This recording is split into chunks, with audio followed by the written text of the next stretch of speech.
నమస్కారం. నేను మీ పని Bhaskar, Dilsukh Nagar, Hyderabad. Welcome to Pasumarthi astrology centre. Please do subscribe my channel for more videos.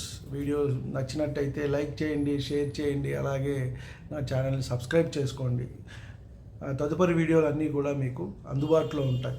మనం ఒకదాని తర్వాత ఒకటి విషయాలన్నింటినీ కూడా తెలుసుకునే ప్రయత్నం చేస్తున్నాము. అనేక గ్రంథాల నుంచి సేకరించినవి, అలాగే నేను ఎంఏ చదువుకోవటం జరిగింది. అక్కడి నుంచి కొన్ని విషయాలు తెలుసుకుని చెప్పటం, అలాగే జేకేఆర్ ఆస్ట్రో రీసెర్చ్ సెంటర్లో పిహెచ్డి కూడా జాయిన్ అవ్వటం జరిగింది. అక్కడ కొన్ని విషయాలను తెలుసుకొని కూడా నలుగురికి చెప్పాలనే ఉద్దేశంతోనే ఈ యూట్యూబ్ ఛానల్ ద్వారా మనం విషయాలన్నింటినీ కూడా చెప్పుకుంటున్నాం. కాబట్టి నా తెలిసినంతలో నా శక్తి కొద్దీ నాకు ఆ పరమేశ్వరుడు ప్రసాదించిన జ్ఞానాన్ని అందరికీ పంచిపెట్టాలని, నా తల్లిదండ్రి ఇచ్చిన ఈ ఏదైతే ఉందో ఈ శరీరంతో నలుగురికి సహాయం చేయాలని మాత్రమే చెప్పటం జరుగుతుంది.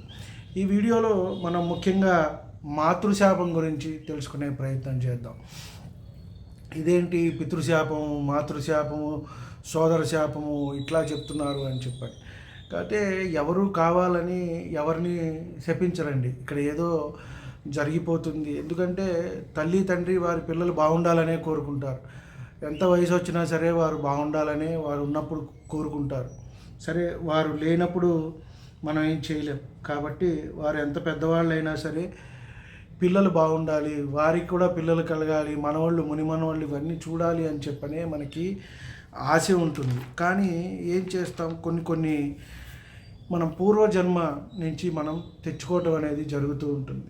మనం చాలా వీడియోల్లో చెప్పుకున్నాం.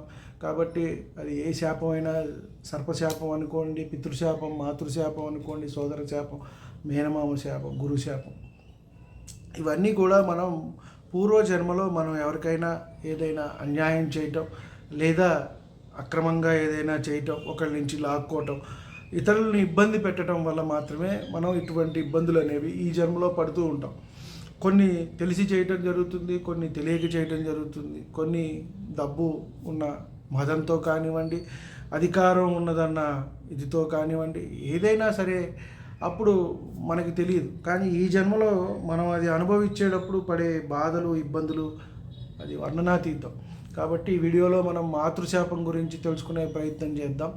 మనకి జన్మ జాతక చక్రంలో కొన్ని గ్రహస్థితి కాంబినేషన్ వల్ల, ఉన్న నవగ్రహాల వల్ల, కొన్ని కాంబినేషన్స్ వల్ల మనం తీసుకోవటం అనేది జరుగుతుంది. ముఖ్యంగా మనం మాతృకారకుడైనటువంటి చంద్రుడు, చతుర్థ స్థానాన్ని ఇక్కడ మనం ఎక్కువగా పరీక్షిస్తాము. అలాగే పంచమ స్థానాన్ని కూడా. చతుర్థానికి కారకుడు మనకి చంద్రుడు. మనకి ఉదయం పూట జన్మించినట్టయితే వారికి శుక్రుడిని తీసుకుంటాం, రాత్రిపూట అయితే గనక చంద్రుడిని తీసుకుంటాం.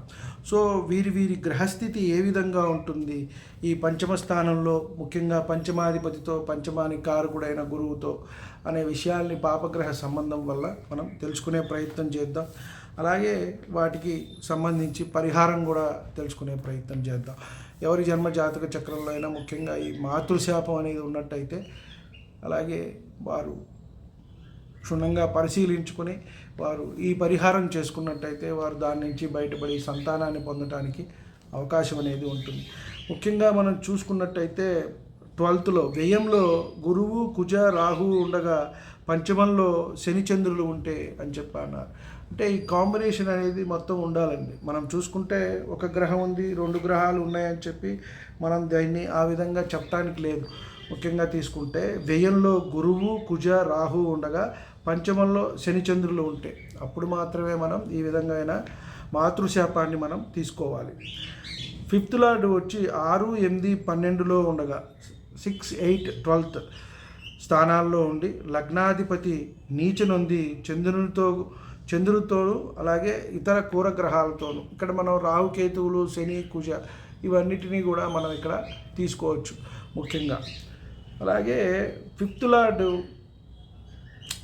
చంద్రుడు అయి నీచనుంది పాపార్గలం చెందిన కూరగ్రహం 4th or 5thలో ఉంటాయి. ఇక్కడ మనం తీసుకున్నట్టయితే చూడండి, 5th లార్డ్ చంద్రుడు అయ్యి, 5th లార్డ్ చంద్రుడు అంటే మీనలగ్నం వారికే 5th లార్డ్ చంద్రుడు అవుతాడు, కర్కాటకం.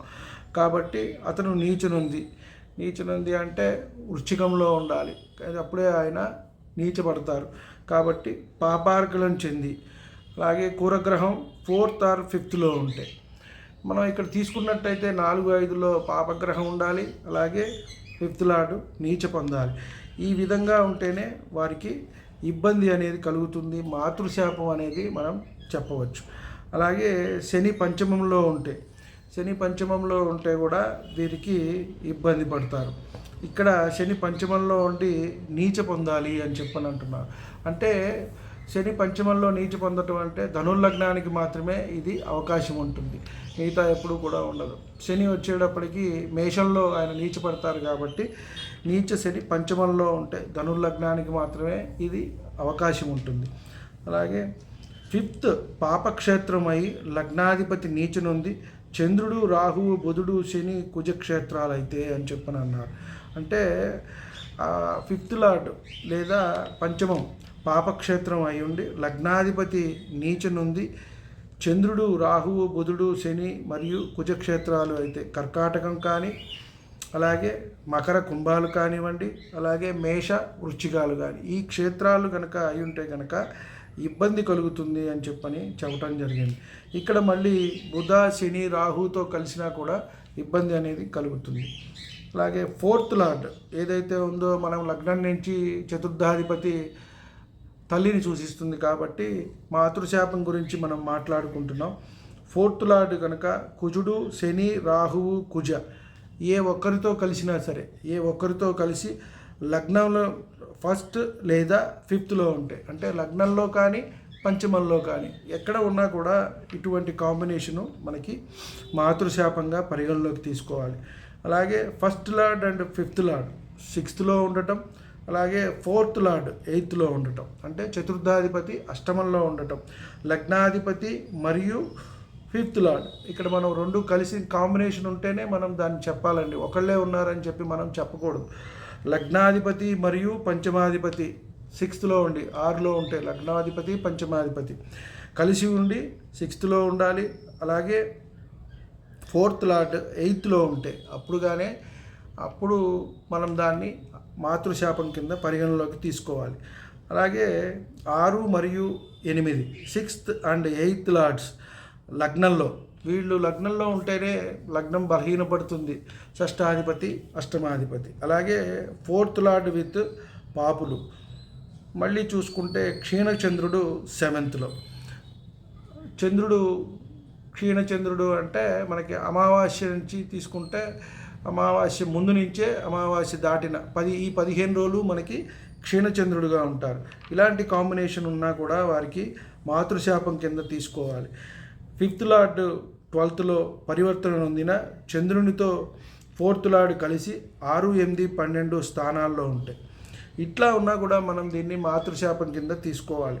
5th lord and 12th lord పరివర్తన అంటే 5వ పంచమాధిపతి వ్యయంలో, వ్యయాధిపతి పంచమంలో ఉన్నట్టయితే మనకి ఈ రకమైన ఇబ్బందులు అనేవి వస్తాయి అని చెప్పడం జరుగుతుంది.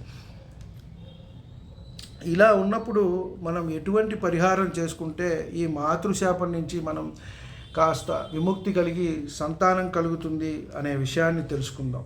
ముఖ్యంగా సముద్ర స్నానం అనేది చేయటం ఎంతో ముఖ్యంగా రామేశ్వరంలో మనం చేసినట్టయితే మనకి మంచి జరుగుతుంది అని చెప్పడం జరిగింది.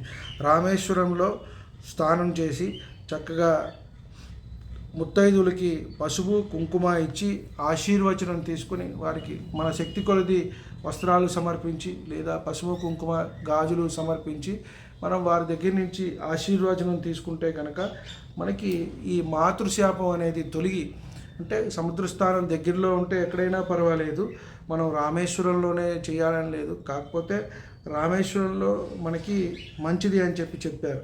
ఇక్కడ సేతుస్నానం చేసి ఆ ముత్తైదువులకి పసుపు కుంకుమ ఇచ్చి ఆశీర్వచనం తీసుకోవటం ద్వారా ఈ మాతృదోషం అనేది మాతృశాపం అనేది మనం కొంతవరకు తగ్గించుకొని మనం